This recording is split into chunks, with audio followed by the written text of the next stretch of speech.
Okay, Johan, I replaced it, and the garage door seems to be working fine now. I had to put that block of wood up there to give it something to grab onto.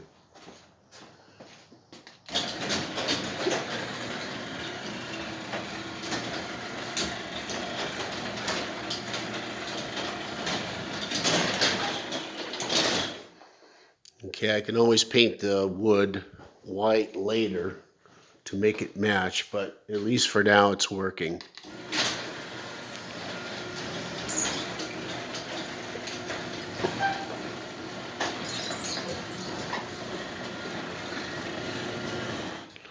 And this is the piece that broke, and I'll save it for you just in case you want to look at it. There you go.